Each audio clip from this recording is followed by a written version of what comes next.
Tonight, you're not in your bedroom. Tonight, you rest beneath a sky that saw miracles unfold. You're standing at the edge of the Sea of Galilee. A hush of wind drifts across the water, and the gentle waves carry memories of healing hands. Tonight is a night of miracles. You will walk the paths where the blind first saw the sun, where the lame stood up and ran toward their mothers, where the sick found rest in the touch of a carpenter's hand. You will hear the hush of the crowd. You will feel the warmth of his gaze. And as you drift deeper into this sacred story, may your own burdens grow lighter with every breath. Where are you listening from tonight? I read every comment, every prayer whispered in these words. And if this kind of storytelling brings you closer to peace, you're welcome to join us. Just tap subscribe before you drift off. You stand before a simple house in Capernaum. Its walls are clay, cracked by time and the heat of the sun. Inside, voices murmur, voices full of hope and disbelief. You hear the rustle of feet on packed earth, the creak of the wooden roof above. Tonight, you stand at the edge of a miracle, for men have come, carrying a friend on a mat. A man who has never walked, whose legs have never felt the dust of this road beneath your feet. Their eyes meet yours as they pass tired eyes, yet burning with something unspoken, faith. Inside the house, there is no room. Crowds press against the walls, each one hungry to hear the carpenter's words, and yet above you bits of straw and clay begin to fall. A hole opens in the roof, a glimpse of the clear night sky beyond. You feel the dust on your face, soft as ancient snow. Lowered by trembling hands, the mat descends. A hush sweeps the crowd. Every heartbeat holds its breath. You see him, there jizzes his eyes lifting from the paralyzed man, searching the faces above. He sees their faith, and he sees yours.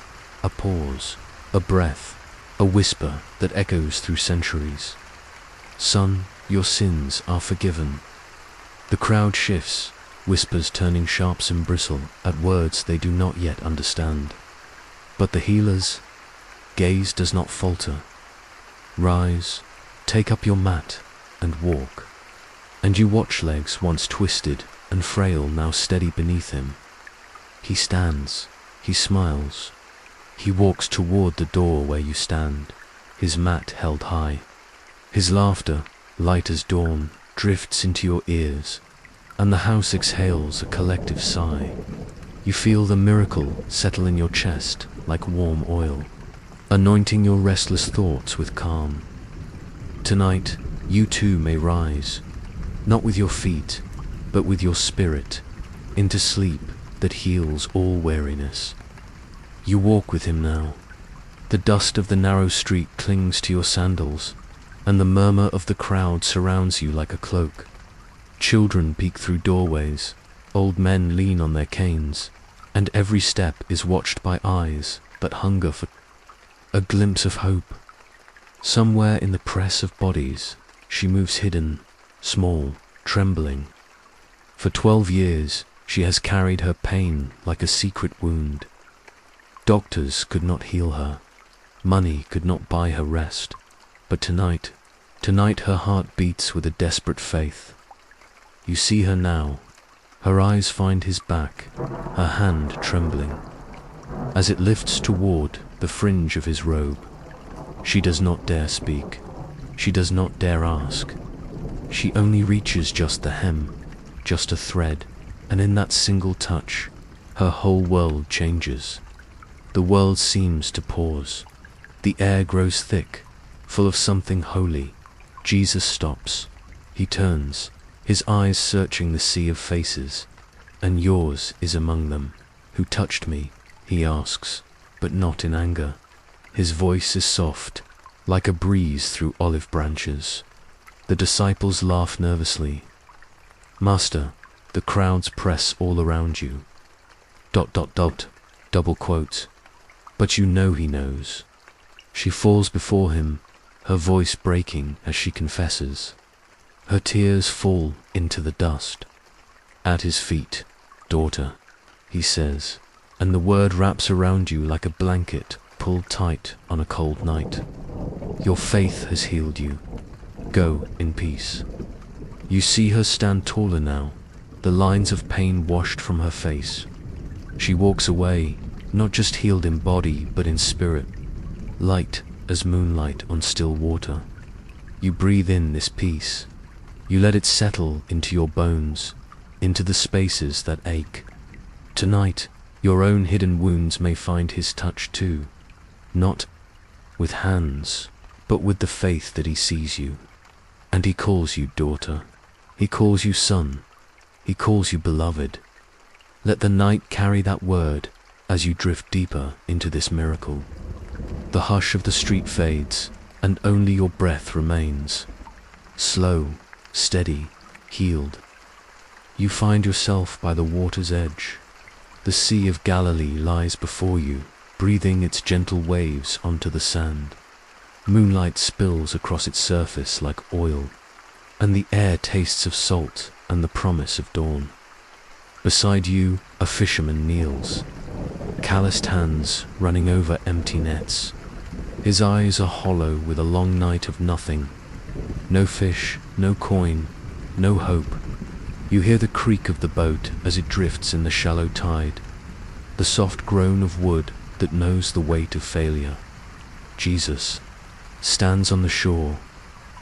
His figure is simple, a man among men, yet his words fall like stones in still water, sending ripples through every soul within earshot. Put out into the deep, he says. Let down your nets for a catch. The fisherman, weary, almost laughs. Master, we have toiled all night and caught nothing. But something in the teacher's eyes calm, endless, like this sea, makes him nod, makes him push the boat away from the sand once more. You step in to feel the sway beneath your feet, the hush of oars dipping in moonlit waves.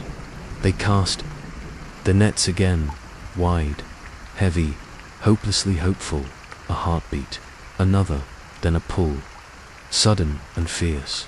The net strains, groans, threatens to tear.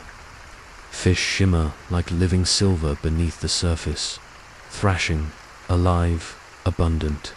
You hear shouts, joy, disbelief, the slap of water against wood.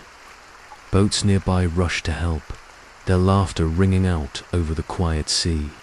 The nets overflow, spilling, life back into hungry hands.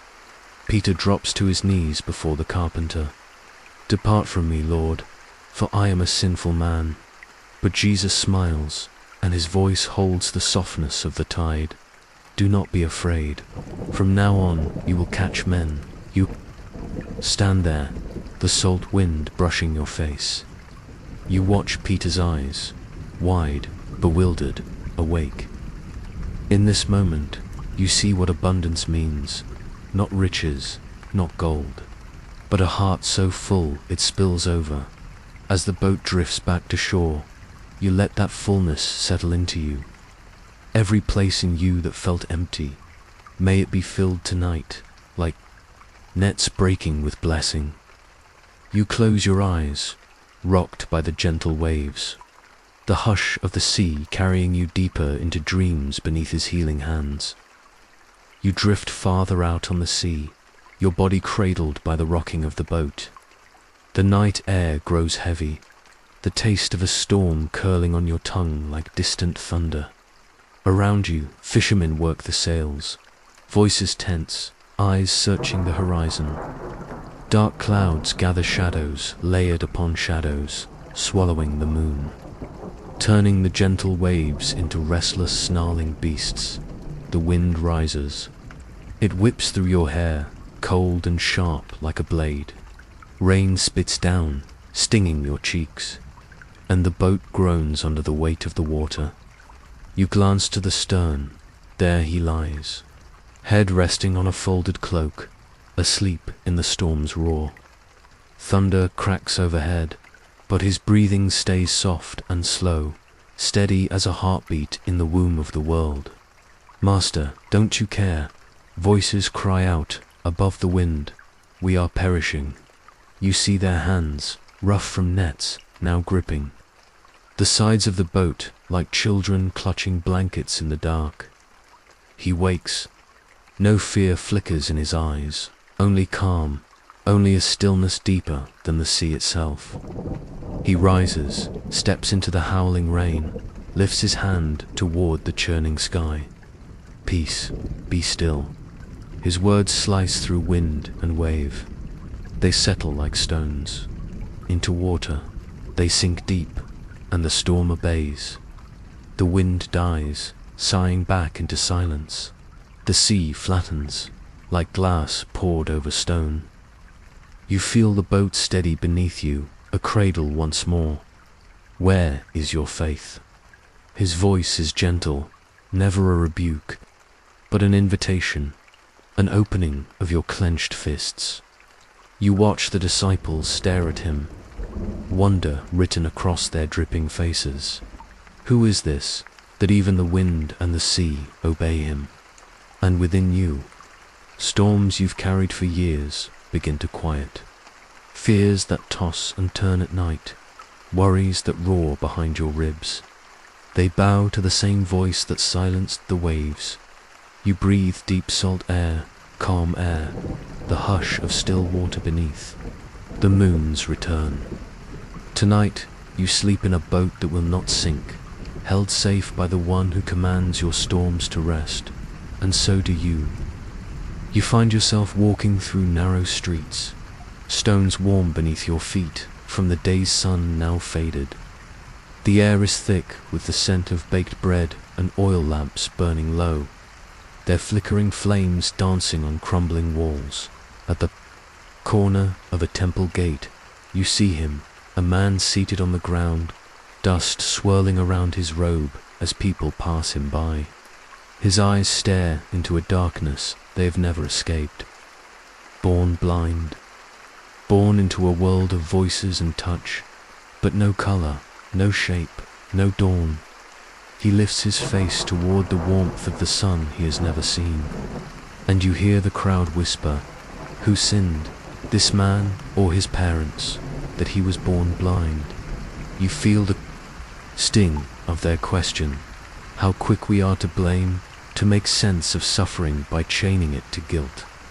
But then footsteps, steady and kind, approach. Jesus kneels beside the man. There is no rebuke in his voice, only a promise. Neither this man nor his parents sinned, but that the works of God should be revealed in him. You watch as he gathers dust in his hands, mixes it with his own breath, his own spit, earth and word and spirit bound together. Gently, he smears the mud across the blind man's eyes, touches what has never opened to the world. "Go," he says softly, "wash in the pool of Siloam." You follow the man as he stumbles through alleys, each step an act of hope in the darkness he's always known. At the pool's edge, his fingers tremble as they touch the water. He cups it to his eyes. Once, twice, mud dissolves into ripples that catch the first morning light when he lifts his head. You see it, the spark, the wide-eyed wonder. Colors explode like sunrise inside him. His laugh bubbles up, raw and new. He looks at the water, at the sky, at his own hands, seeing, seeing, seeing. And in that moment, you feel a light stirring within your own darkness. Places you have kept shut tight, corners of the soul wrapped in shadow, tonight they open. Tonight, his touch finds you, washes you in mercy, and brings you sight for fears you've never named. You close your eyes, and even then, you see light dancing behind your lids, like the promise of dawn. Sleep now in this brightness. Let his healing hands rest upon your eyes, until you wake to a world made new. You stand at the edge of a quiet street, moonlight pooling like spilled milk on the stones. The air is heavy with sorrow, a hush that settles over the house of a grieving father.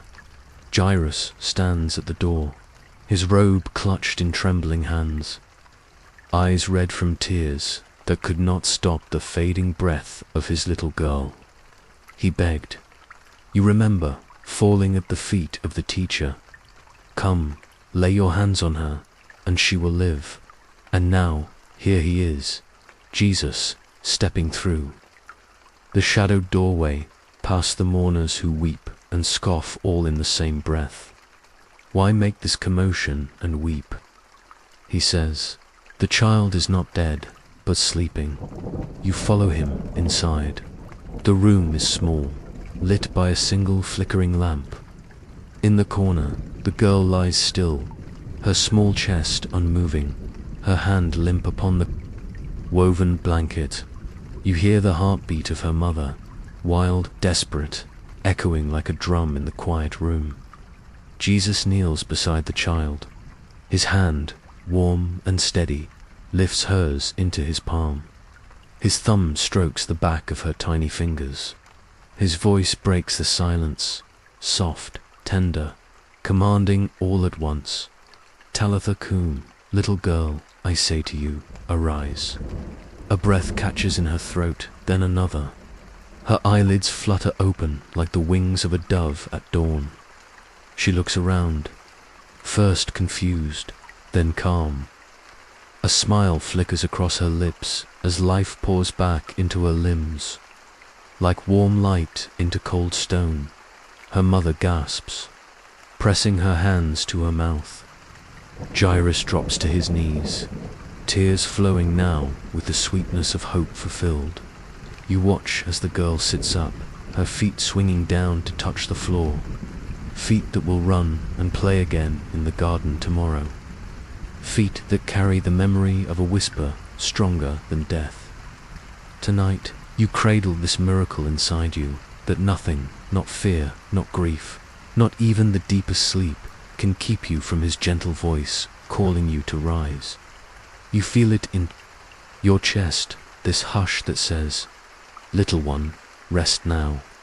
Sleep deeply, for life blooms again with each dawn. And so, you let your spirit sink into that promise, a soul lying still, waiting for his hand to lift you gently into another day. You walk along the lonely road that cuts through barren hills. The evening air is crisp, carrying the scent of dry earth and distant fig trees. Crickets sing in the shadows as your feet press into the soft dust. Up ahead, you hear them voices, hoarse and ragged, echoing from the edge of the village. Jesus, Master, have mercy on us. 10 men stand apart, faces hidden by cloth, skin pale and torn by the curse of leprosy. They do not step closer. The law forbids it. Their eyes hollow, yet burning with fragile hope, find yours as you pass.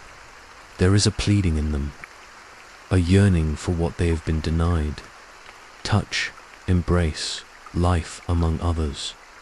Jesus stops. No hesitation in his steps, no disgust in his gaze. He sees them fully, the sores, the shame, the years spent shouting unclean. To every passer-by, go, he says, show yourselves to the priests. That's all, no touch, no sign but the promise carried in his voice. They look at each other, bewildered, yet something inside them stirs, a sliver of belief where there was only despair. They turn, shuffling down the path, and as they walk, skin like parchment begins to mend. Fingers straighten, raw patches fade, and with each step they are made whole, bone and flesh restored under the moon's tender glow. 9 continue on, shouting, laughing, eager to return. Home, to feel the warmth of family, to run back into the arms that once feared their touch. But one man stops. He turns back, feet pressing again into the dust that once carried his exile.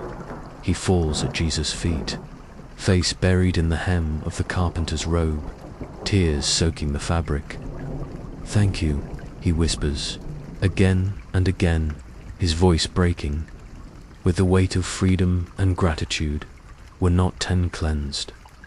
Jesus asks, his words gentle, never accusing, "Where are the other 9? Arise, go your way. Your faith has made you well." You feel this echo inside you now, the quiet truth that healing is not only in the skin, but in the heart that remembers to return. Gratitude is a balm deeper than any wound, a blessing that lingers long after the miracle. Tonight, as you breathe, in the hush of this story, let your soul whisper its own thank you, for mercies seen and unseen, for scars that have healed, for nights like this, where you rest beneath his healing hands. Sleep now, wrapped in the warmth of a grateful heart. You find yourself on a gentle hillside, where the last blush of the sun spills gold over thousands gathered below. The grass beneath you is soft, still warm from the day, and the breeze carries the scent of wildflowers and sweat and hope. You see them, families scattered in circles, children dozing in their mothers' laps, fishermen and farmers, widows and beggars, all drawn here by the rumor of one who speaks like rivers and heals like dawn. But now the hush of hunger settles. Over the crowd, bellies rumble, murmurs rise like restless waves. Even the disciples look uneasy, their eyes moving from the crowd to the setting sun. "Send them away," they whisper to the teacher. "Let them find food in the villages." But Jesus shakes his head. His eyes sweep over the weary faces, and you feel it too, the love that sees every need, every empty place, every quiet ache. You give them something to eat. They protest the smallness of their purse, the vastness of this need. But then a boy steps forward, skinny arms clutching a basket, 5 barley loaves, 2 small fish. His hands tremble, but he offers it all, not enough, yet somehow enough. You watch as Jesus takes the bread, lifts his eyes to the sky now turning indigo, and whispers a blessing that flows like oil over the crowd. His hands break the bread. Crack, hush, crack, and the pieces multiply, spilling from one basket to another, until baskets move from hand to hand, like small miracles woven through fingers. You tear a piece for yourself, warm, soft, smelling of earth and life. You taste it, simple, humble, satisfying. One bite fills your mouth, another fills your heart with wonder. How can there still be more? How does emptiness turn to fullness in his hands? Around you, laughter returns. Children run with crumbs on their cheeks. Old women lean back on their elbows, full for the first time in days. 12 baskets overflow with what could not be used up, a testimony that what he gives in abundance. You close your eyes, resting your head on the soft grass. Somewhere close, you hear him speaking, "I am the bread of life. Whoever comes to me will never go hungry." Tonight, let that promise feed your soul. Wherever you feel empty, wherever hunger gnaws at your hope, may his hands break the bread that fills you. Sleep now, cradled in the certainty that he is enough, more than enough, always enough. You drift once more onto the restless sea. Darkness folds over you like a thick blanket, and the stars flicker above. Small lanterns hung high by the hand that calms every storm. The boat beneath you groans against the waves. Wind slaps the sails, salt stings your lips. The disciples row hard, shoulders tight with effort. their breath short and anxious in the hush of the night. They have seen miracles. They have tasted bread from his hands, watched the lame leap like deer, yet tonight, fear creeps in like water seeping through the boards. You feel it too, the swell and dip of uncertainty, the dread of being swallowed by waves bigger than your strength. Then a shape appears on the water, a figure moving with the ease of wind on the hills. At first they cry out, "It's a ghost," but a voice cuts through the roar. "Take courage, it is I. Do not be afraid." You watch Peter lean over the edge, eyes wide with a mix of hope and disbelief. "Lord, if it's you, tell me to come to you on the water." Come, one word, strong enough to hold him up. Peter swings his legs over the side. You hold your breath as his feet touch the waves and don't sink. Step by step, he walks. The water, wild and shifting, becomes solid under his faith. Wind tangles his hair, spray kisses his cheeks, but his eyes stay locked on the one who calls him forward. A gust roars. Peter glances at the waves, their teeth bared, foam rising high. Doubt trickles in like cold water down his spine. He begins to sink, fear heavier than stone. "Lord, save me." At once you see it, the carpenter's hand reaching out, strong, fingers closing around Peter's wrist, lifting him back to the surface. "You of little faith," Jesus says, his voice warm despite the rebuke. "Why did you doubt?" Back in the boat, the wind hushes again. The sea lies flat, mirroring the stars. Above, you feel the boat steady beneath you, fear receding like the tide. Tonight, you rest in that image, the waves that cannot drown you, the storms that must obey his word, the hand that will always catch you when your faith falters. Let your worries sink beneath the surface now, your spirit carried by steps that never truly walk alone. Sleep, knowing that every wave bows to his feet, and so does your fear. You find yourself in Bethany now, a quiet village where olive trees bend in the breeze, their branches heavy with fruit and memory. The path beneath your feet is rough with stones, each one echoing the heavy steps of sisters who mourn. Martha meets him at the edge of the road, eyes red, voice raw with days of weeping. "Lord, if you had been here, my brother would not have died." You feel the weight in her words, the ache of loss, the sharp edge of disappointment pressed into her faith. Jesus looks into her eyes, not turning away from her sorrow, but standing in it with her. "I am the resurrection and the life," he says, and his voice carries through you like a promise stitched into bone. Mary comes next, falling at his feet. Her sobs shake the ground. The mourners wail behind her, their grief a chorus that rolls down the hillside like thunder. And Jesus weeps too, the one who holds life in his breath, the one who called stars into being. He weeps, not because he cannot change this, but because he loves. Tears mingle with the dust, holy water sinking into the soil of this broken world. You follow him to the tomb, a dark mouth carved into stone, sealed by a heavy rock that smells of finality. Take away the stone. Gasps ripple through the crowd. But Lord, he has been dead for days. Still, the stone rolls back, grinding against rock, grumbling like a protest. The scent of death drifts out, but it is no match for what's about to breathe in. Jesus lifts his face to the sky, words of thanks spilling from his lips. Thanks for a miracle already written in the invisible Lazarus. Come forth. Silence. Then a shuffle, a scrape of feet on stone. You see him wrapped in linen, eyes wide, breath returning to lungs that had gone still.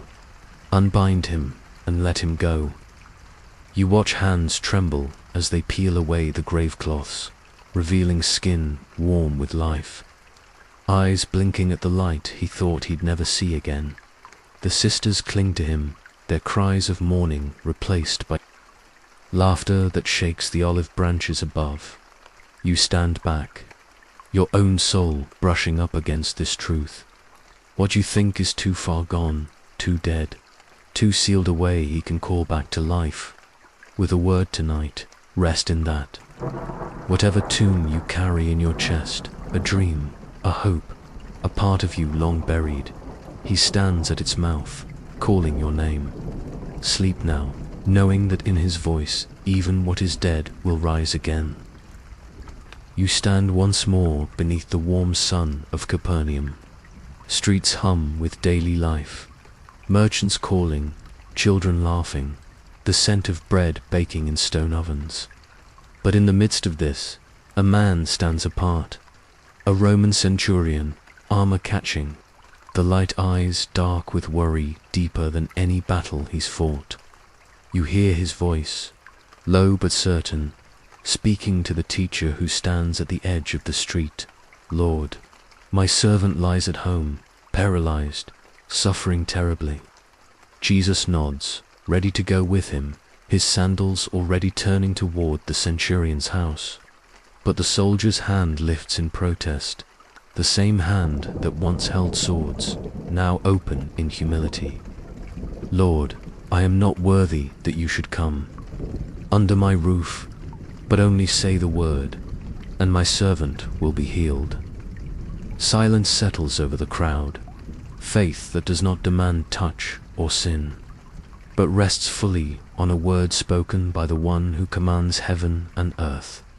You watch Jesus smile, a warmth that melts through the press of onlookers.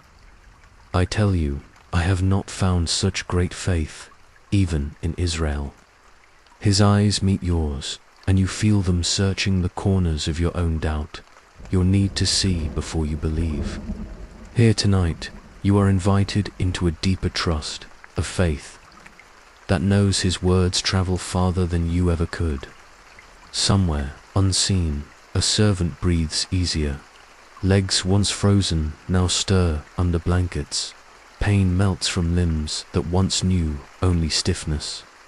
He will stand, he will serve, never knowing how a single sentence spoken on a dusty street changed the course of his nights forever. You close your eyes, feel the breeze on your face, the hush of distant waves from the sea he walked upon. Let your own fears drift away, the questions that demand signs, the corners of your mind that cling to proof. Tonight, sleep in this quiet knowing. His word is enough. His promise does not bow to distance. What you cannot reach, he touches for. You breathe deep and let your trust travel farther than your sight into the dark, into the dawn, into the arms of the one who heals with a whisper. You slip inside a small stone synagogue, its walls cool and still, the hush of sacred words echoing from centuries past. The wooden benches creak as people shift, their eyes turning toward the teacher at the front, his voice gentle yet strong, enough to shake chains you cannot see. At the back stands a woman. You notice her before anyone else does. Her spine bows like a tree forever bent by storms. 18 years she has watched the ground, her eyes tracing dust instead of sky, her shoulders carrying a burden no one could lift. Others ignore her, step around her, never asking how heavy the unseen chains must feel. But Jesus sees her, his gaze cutting through the silence like sunlight through morning mist. He calls her forward. A murmur ripples through the crowd, some shifting uncomfortably, others curious what he will say to a woman so small, so hidden. She shuffles closer, her back curved, her breath shallow. And when he speaks, his voice holds no pity, only the power of freedom. Woman, you are set free from your infirmity. His hands rest lightly on her shoulders, hands that have calmed storms, fed thousands, washed feet covered in the same dust she stares at every day. You watch as her back begins to straighten, vertebrae once frozen loosen under his touch. Bone and muscle uncoil like a flower unfolding at dawn. She stands tall for the first time in almost 2 decades, eyes lifting from earth to meet heaven. A gasp escapes her lips, half sob, half laugh, and praise tumbles out. A song only the truly freed can sing. Around you, the synagogue shifts. Some shake their heads, trapped in laws too small for love so vast. But you feel it. The truth that no burden is too old, no weight too settled, no spine too bent for his hands to straighten tonight. As your own spirit lies down to rest, may he touch the places in you bowed by years of silent struggle. May every hidden burden loosen, every secret ache unravel in the warmth of his presence. Breathe deep, stand tall inside your dreams. Sleep now, held by the one who lifts you up to see the sky again. You sit on a cool stone bench inside a crowded synagogue. Voices hum round you, murmurs of debate, whispers of suspicion and wonder braided together. All eyes keep slipping toward the teacher, the carpenter, who does not flinch before the traps they lay at his feet. Near the front, you see him, a man who tries to hide his hand inside his robe. His fingers, curled and withered, useless for work, useless for bread. A daily reminder of what he cannot do. He shifts uncomfortably as the Pharisees hover, their questions sharp as knives. Is it lawful to heal on the Sabbath? They do not care about the man's pain, only about catching the one who heals in nets of old words. But Jesus sees through every snare. He calls the man forward, and you feel the air tighten with anticipation. The man hesitates, eyes flicking left and right, then steps into the open, his shame no longer hidden. Stretch out your hand. His voice is calm, not commanding but inviting, as if he is asking the hand itself to remember what it was made for. The man lifts his arm. You watch the struggle in his eyes, fear wrestling with hope, muscles trembling under skin once dry as driftwood. Then a breath, a heartbeat, where heaven brushes earth. Fingers uncoil like young leaves, skin flushes warm with blood and promise. His hand, once shriveled and secret, opens wide before all to see. Gasps fill the room. Accusations stir in the corners, but the man doesn't hear them. He flexes. His fingers rubs his palms together, marvels at strength, returned to what was thought lost forever. You feel it too. How many parts of you have you hidden? Ashamed of what feels dried out, useless, unworthy. Yet tonight, in this hush, you hear the same invitation. Stretch out your hand. Give him the parts you hide. Let him breathe life back into what you thought was gone. Dreams, gifts, courage. Let what was withered bloom under his touch. You. Close your eyes, your own hands resting soft on your chest. Open, empty, ready to receive.